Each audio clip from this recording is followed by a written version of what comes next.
Good afternoon. Thank you so much for joining us today. We are here to talk about Riesling, which it is now in the low 70s in Chicago, so it is the perfect time to talk about this wonderful grape variety that is often misunderstood, and understandably so. A couple decades ago, we were flooded with some pretty poor quality, kind of sweet Riesling that made people think it's always sweet or it's always kind of pretty lackluster. But we're here to prove that to be untrue and highlight for you some great regions around the world that are producing beautiful Riesling. So my name is Alicia Barrett. I'm the wine educator at Binny's, joined today by Barb Stedman, our wine events manager. Hey, thanks for having me. And Nate, out from our Makina store, wine manager there. Nate, thanks so much for coming. Thank you. Hey, It is Nathan. my pleasure. I love Riesling anyway, so I'm just excited. How's it going in Mokina these days, real quick, on status at the store? Are you guys busy? Oh yeah, I mean like Yeah. crazy busy. But it's Cool. nice because now everyone's wearing masks, and we're trying to maintain a social distancing. And I did take my mask off to be in here right now, just because I have the Unfortunately, door locked. we're stuck with your face. I do have the door locked though, so if someone does come up and knock, like I will put the mask on and I will depart for a moment. Good. Thanks for being responsible for us, and thanks for everything you're doing out there on the front lines. Oh, no problem. Let's talk about Riesling. I'm so excited. Yeah, so about half of the world's plantings of Riesling are in Germany. But before we stop there, I do want to give a brief shout out to Alsace. I've been talking a lot about Alsace in the last few weeks. So we're in northeastern France here. This wine from Trimbach is a wonderful value, low 20s, I believe, and the price point widely accessible. And why we want to show you Alsace is because some people go to our German section and they're quite intimidated trying to figure out kind of dry, medium dry, sweet styles. But if you are after a dry Riesling, now Alsace AOC by law has to be dry. So it's a great option for you. And I also want to share, if you're in the mood to splurge, I had the pleasure of enjoying this bottle, signed by Anne Trimbach. This is her 2009 Cuvée Frédéric Emile. This is a Grand Cru Riesling. And I had it last summer, and it was gorgeous. So that was 10 years in. Riesling has this racing high acidity, so it really helps it become quite an age-worthy wine for a decade or two or more. So the best examples can be very long-lived. So with that, though, let's head to Germany, kind of the home of this grape variety. Barb, what did you pick for us today? So I have this Max Ferdinand Richter. This one happens to be their Gracker Hemmelrick. Now, Alicia, do you have a better pronunciation, or Nathan, can you say it better than I? I stumble through it every time. Gracker Hemmelrick, I think. And mine is the 2017 Cabinet. So without going too far down the German language rabbit hole, we'll do that another time. I think the most important thing to keep in mind when you're looking at German labels is what we refer to as Prädikat, and that's the words Cabinet, Spätlese, Auslese, and that has to do with the ripeness of the grapes when they're harvested, and most of the time that's going to translate to how sweet the wine is. So when you see a Cabinet on the shelves, probably that's going to mean it's slightly off dry, which for me is the sweet spot, quite literally, for Riesling. Gracker Hemmelrick, right there, that's the name of the vineyard, right in the middle of the Mosel, which is the most famous region in Germany for Riesling, especially. And I just learned in doing research on this wine, actually, Hemmelrick means kingdom of heaven. Did you guys know that? I did not. It refers to like the beauty of the wines, that like this is what you would drink when you die and go to heaven. And I'm gonna say from even just my first sniffs and taste today, they're not far off. This is really gorgeous. The aromatics are like peach and white flowers, a little bit of like tart, maybe green apple, but there's this almost notorious Mosel kind of slate and minerality as well. On the palate, there's kind of a sort of soft, like lithe creaminess, but the finish is all bursting freshness. There's great acidity. It goes on for minutes. I'm going to taste it. Yeah, so the Mosel definitely dominates our shelves, but a third of plantings are in the Mosel, so you'll see that quite a bit. But yeah, so again, those Prodi cut levels, you have Cabinet, Spotlese, and Ostlese, as Barb mentioned. So how is it, Barb? It's so good. It's like ripe peach married with, like I said, there's some apple notes, a little bit of citrus bang, especially on the finish. But it's really great. And this one, it comes in at $21.99, which is, like you said, I think a lot of people consider Riesling sort of a moderate price point or low price point grape, but when you spend a little bit more on it, it's so worth it. You're just talking about the complexity and this elevated development of flavors. So I think for $21.99, this is a steal. And this is a 2017. The other reason I wanted to show Richter wines is we frequently end up with some really cool library collection things on our shelves. Not sure necessarily what's out there right now, but sometimes you're going to luck out. You do like a scavenger hunt in the German aisle, you might find an older 2007 or 2003. And German Rieslings, as Alicia referred to earlier, also age very, very well. So those are worth checking out. But the fresh ones are great too. Last year we got a 95. Yeah. That came in. And I ended up buying 3 bottles of it because it was $12.99 for a 1995 Riesling. That's crazy. Yeah. Yeah, it was so good. Have you had that 95 Riesling yet, Nate? I have drank 3 or 4 bottles of it, and I think there's maybe a few stores that still have it, and I was going to go out and try to scrounge up a few more, but I think other people should be allowed to try it too, because I could totally buy what's left. Oh, that's nice. I feel a little guilty. Yes. Yeah, we do try and let our customers buy the wines. It's very considerate of you, Nate. But with age, Nate, I want to get into just kind of how Riesling can develop. We often associate kind of a honeyed, kind of toasty note with age. Anything else to add on that? The acidity definitely kind of pulls back a touch. I mean, it's still very vibrant for 95. I mean, when I drank it, it was at that point, 16, 17 years old. And it still had that beautiful, bright, like lifted acidity that keeps it balanced. It was a touch sweet, but you're right. It definitely had more of those candied fruit notes, a little bit more honey. Started to get, into its own for sure. Yeah. And go ahead and decant your old Rieslings as well. Sometimes we only talk about decanting with red wines, but even the 09 from Bach, I decanted beforehand. So that's a cool tip. Yeah. Yeah. Well, thanks for this walk in Germany, Barb. Yeah, we wanted to hit on, the couple of most famous old world regions for this grape, but today I think we really wanted to focus on a couple of the newer up and comers. So that's sends it over to you, Alicia. Yeah. So I'm going to talk about the Columbia Valley in Washington State, and specifically around Long Shadows Winery here. And they're based in Walla Walla. I'm showing you their Poet's Leap Riesling. Really cool vision by this winery. So it was founded in 2003 by a gentleman, Alan Shoup, who's very, very well known in Washington State and worked at Chateau Saint Michel for a while, helped get that partnership going for their Eroica Riesling with Dr. Lucen, very famous German producer. So he definitely likes Riesling.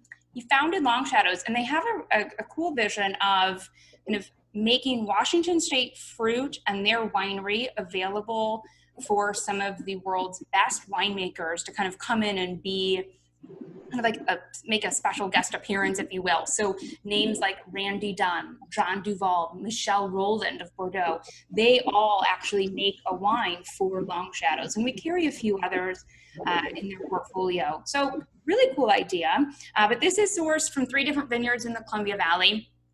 And this is $19.99 on the shelf. And I have started tasting it, and it is absolutely beautiful. It's definitely kind of a lot more fruit to it, a little bit less of the minerality and kind of like petrol-y slate notes that we might think of, but tons of green apple and pear, really nice kind of floral component. It's aromatic, just like Riesling should be. Let me go ahead and try it one more time here. It's such a fun project. I agree that we get some of the best names collaborating on those wines in Walla Walla. And it's interesting how they bring their own region's take on a grape, but have the terroir of Washington State. I love those wines. People can seek them out across the category. Yes. And how's that tasting? Oh, I love this wine. And I'm really kind of an old world Riesling lover, but it's bursting with that acidity we think of. It's actually way more in kind of that tree fruit, little bit of stone fruit as well. But there's this great kind of tension. It's not austere. Sometimes they can be in youth, but there's enough kind of roundness of the fruit that it makes the acidity quite pleasant. And again, just a really nice kind of lingering finish. I'm still salivating as I'm trying to talk.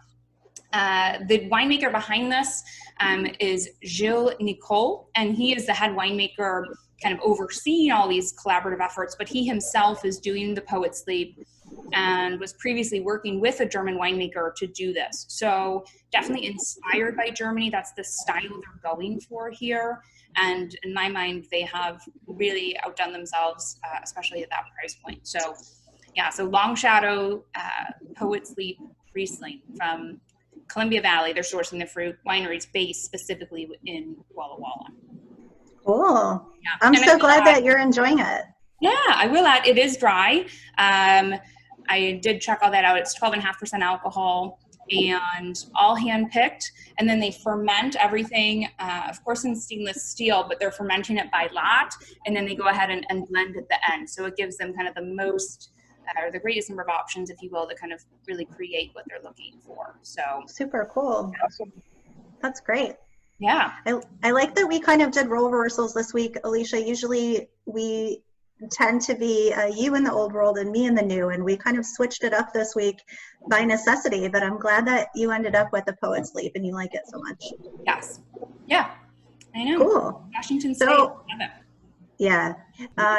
Another new world region, and I think the one that the three of us are most excited to talk to people about is on Nate's list. What have you got for us? So I actually picked the Boundary Breaks Ovidline North Riesling. It's a medium dry Riesling, and it actually comes out of the Finger Lakes in New York. So Finger Lake, I mean, when you think New York, you're not really thinking like, oh, this is a world-class wine growing region, but it actually is.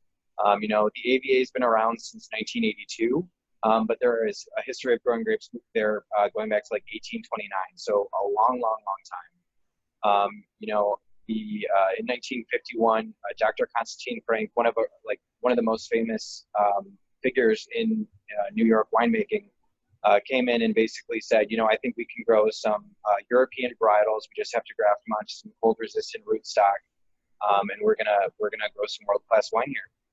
So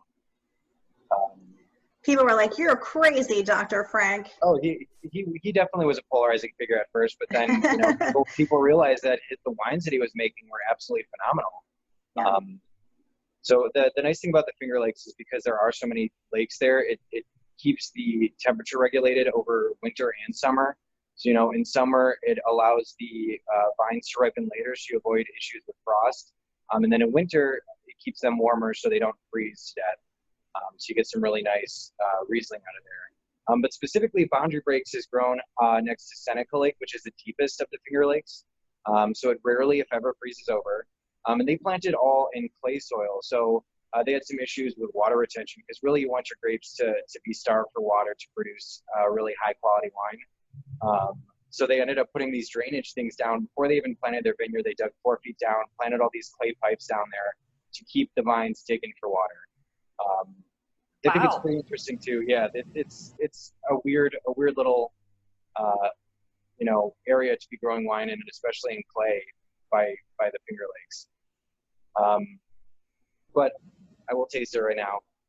So it's definitely a little bit more, you know, tropical and vibrant, I would say, than the other 2 Rieslings that we've looked at so far. Definitely have more of a almost grapefruit or pineapple note, and then maybe like a hint of yellow apple in there, and maybe some like yellow peach. I think it's important to note for folks, I know the first time I heard about New York wines, like I pictured Manhattan, right? New York is a really, really big state. So we're talking about north of the city of New York. Yeah. So, as someone who I grew up in Buffalo, and the number of people that are like, oh, so, you know, how many times did you go down to the city for the weekend? And I was like, well, you know, it is an 8.5-hour drive. It's quite far. Yeah. Yeah, the Finger Lakes region is really like closer to Rochester and Syracuse as far as, location, if that sort of makes sense to people out there. Yeah. But it's, How's the wine, Nate? it's absolutely not phenomenal. I almost swore. I promised I wouldn't swear in this, but I did almost swear. It's definitely a little bit softer and richer and rounder than the other two styles we looked at. The acidity is a little bit lower. I know when I was looking it up online, they said there's only 2.1 grams per liter of residual sugar, which is what gives wine its sweetness. But I felt like that was maybe a little bit low because it's still got like a blush of sweetness. It's really not a sweet wine, but it's something I would totally pound with some Thai food. I'm just gonna say, like, I could drink this whole bottle with some nice spicy Thai curry.